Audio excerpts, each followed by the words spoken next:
सर्वभूता यदा देवी स्वर्गमुक्तिप्रदायिनी त्वं स्तुता स्तुतये का वा भवन्तु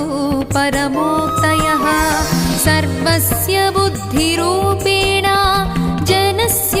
हृदि संस्थिते स्वर्गापवर्गदे देवी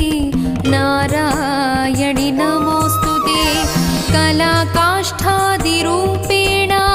परिणामप्रदायिनी विश्वस्योपरतौ शक्ते नारायणि नमोऽस्तुते सर्वमङ्गलमाङ्गल्ये